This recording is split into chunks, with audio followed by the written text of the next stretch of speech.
Kopi Menoreh itu sendiri sebenarnya termasuk kategori bahasa Jawanya itu highland coffee. Jadi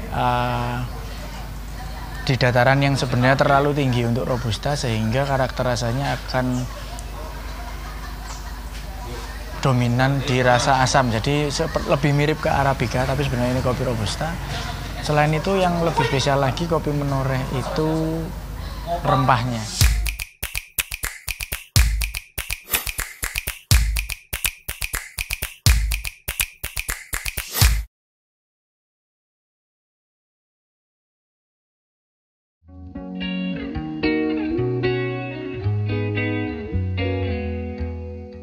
Keresahan awal adalah Kulon Progo merupakan salah satu penghasil kopi, tapi kopinya tidak dinikmati oleh warganya sendiri. Nah, itu alasan pertama. Tapi sebenarnya alasan utamanya di Jogja sudah terlalu banyak saingan.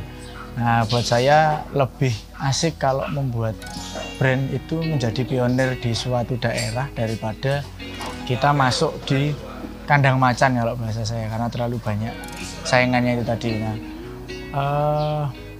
kenapa Kulon Progo yang saya pilih? Karena saya merasa harus hidup di sini, entah kenapa.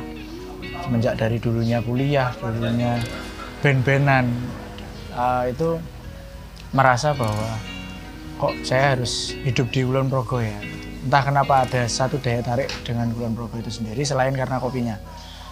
Itu, jadi akhirnya saya memutuskan untuk membuka kedai kopi di sini. Selain karena hobi, juga ingin supaya kopi Kulon Progo ini semakin dikenal, terutama sama warganya sendiri, dan juga kualitas kopi Kulon Progo ini sendiri, terutama perbukitan Menoreh ya, itu meningkat juga. Karena perbukitan Menoreh kan kita nggak cuman bicara soal Kulon Progo ya, jadi ada Kabupaten Purworejo, Magelang, dan Kulon Progo itu sendiri. Gitu, Mas.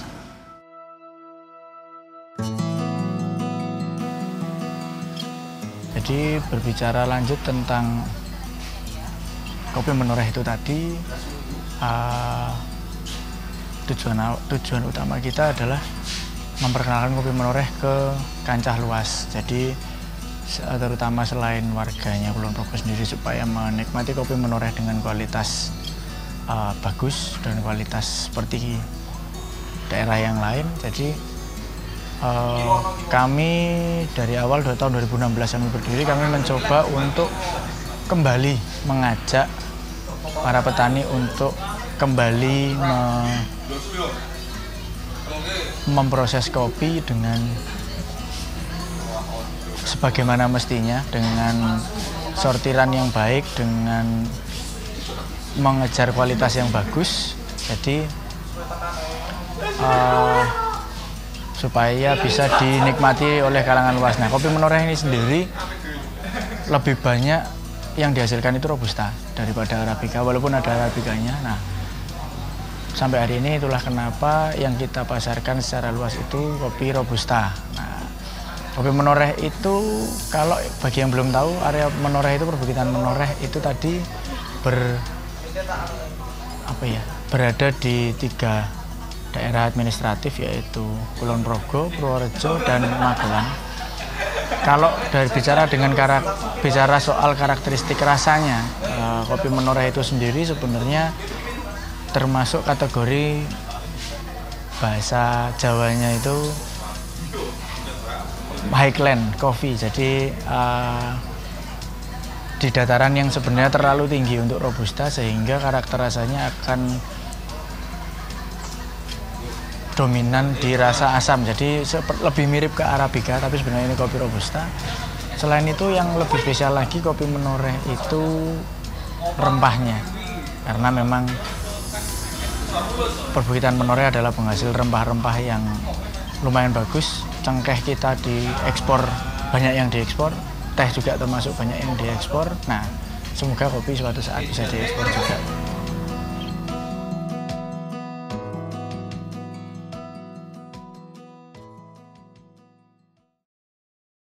Berbicara kenapa kopi, sebenarnya lebih ke saya sendiri besar di daerah kopi. Saya asli Magelang, tapi saya besar di Jember.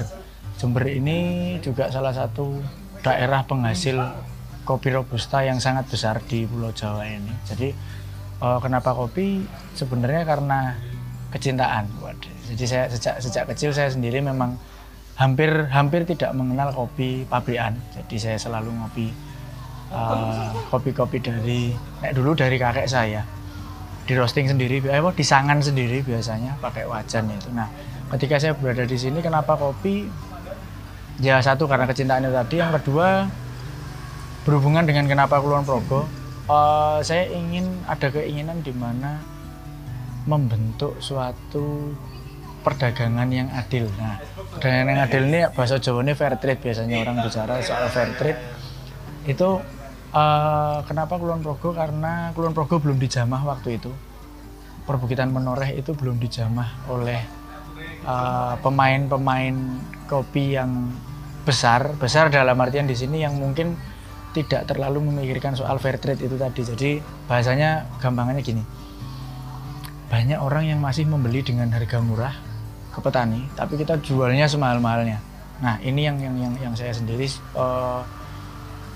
kurang setuju. Jadi kembali ke cerita tadi yang soal saya sejak 2016 bersama beberapa teman itu mencoba untuk mengajak petani untuk kembali menyortir kopi kembali dengan kualitas bagus. Kenapa bahasa saya kembali? Karena sebenarnya petani ini sudah pinter-pinter. Nah, kalau kita sering mendengar bahwa ayo kita mendampingi petani, mengajari dalam tanda kutip untuk menyortir dan lain-lain, karena buat saya sebenarnya petani udah lebih pintar dari kita. Hanya karena selama ini dibeli murah, otomatis ogah-ogahan lah ini untuk memproses kopinya supaya bisa bersaing di pasaran. Nah, salah satu yang saya bangun adalah fair trade itu tadi. Jadi saya selalu mencoba untuk menjaga tingkat keuntungan, supaya keuntungan yang didapat oleh kedai kopi, yang didapat oleh petani, yang didapat oleh prosesor ini yang memproses kopi sampai siap goreng, itu profitnya sama. Jadi nggak ada yang profitnya lebih besar. Dalam artian di sini saya bicara persentase ya. Misalnya katakanlah kalau kedai kopi ini bisa dapat persentasenya profit itu 40%, petani kopi Menoreh harus dapat 40% juga. Prosesor kopi harus dapat 40% juga. Itu sih yang utamanya kenapa saya pilih kopi dan pilih Kulon Progo. Sebenarnya masih ada hasil-hasil tani yang lain, cuman karena saya tidak begitu paham misalnya sebagai contoh ada teh di Menoreh, itu ada teh, ada coklat, ada rempah-rempah yang lain. Tapi kan saya sendiri memang lebih paham soal kopinya daripada barang-barang yang lain. Itu. Nah, kalau bicara soal kenapa kopi, sedangkan saat ini banyak anak muda yang juga membuat kedai kopi. Nah, itulah kenapa salah satu alasan kenapa saya ke Kulon Progo. Karena Kulon Progo waktu itu 2016 belum banyak. Jadi saya tidak terlihat latah. Waduh, padahal ya nggak pengen latah karena memang kedai kopi ini salah satu impian. Jadi dulu waktu masih sekolah, pokoknya saya pengen punya tempat tongkrongan yang menjual kopi. Jadi entah itu namanya warung kopi, entah itu kedai kopi. Nah, akhirnya muncul kedai yang saya buat. Bukan kedai sih, saya lebih suka menyebut ini rumah karena saya selalu membangun ambience kepada sedulur ngopi.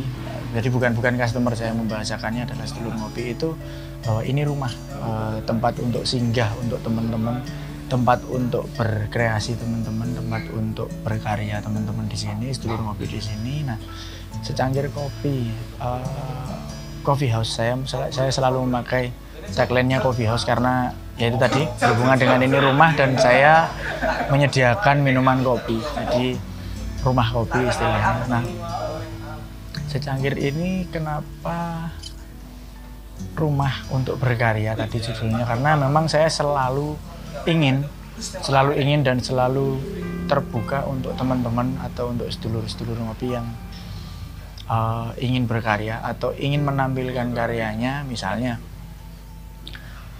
teman-teman yang komunitas puisi misalnya bisa untuk unjuk gigi, unjuk rasa kalau bahasa saya. Bahasanya di sini panggung unjuk rasa itu bisa mengunjuk rasakan puisinya, mengunjuk rasakan lagunya, mengunjuk rasakan lukisan. Lukisan selama ini belum pernah terjadi, tapi saya pengen ada suatu saat nanti. Nah, atau teman-teman yang ingin mengunjuk rasakan dalam bentuk untuk mencari donasi. Nah, ini yang paling sering terjadi karena kami sendiri juga hampir setiap tahun, hampir setiap waktu ketika ada keinginan, ketika ada rezeki lebih, atau ketika ada teman-teman yang ingin mengunjuk rasakan dirinya, itu hampir selalu kita unjukkan atau kita wujudkan penghasilan yang kita dapatkan di hari itu selalu dengan donasi. Nah, kenapa donasi? Dan donasi di sini tidak selalu soal kemanusiaan yang kita bangun di sini, karena mau sesejahtera mungkin manusianya, kalau alamnya tidak diperhatikan juga manusia juga nggak bisa hidup. Jadi donasi di sini kita selalu wujudkan, entah itu terkadang untuk manusianya, terkadang untuk alamnya, terkadang untuk satwanya. Jadi kita hidup harus seimbang, dalam artian tidak hanya seimbang soal kita berbisnis, kita mendapat pendapatan, harus beramal, tapi juga seimbang dari amalnya ini sendiri juga harus seimbang, dalam artian yang kita beri donasi juga harus seimbang, tidak harus selalu manusianya gitu.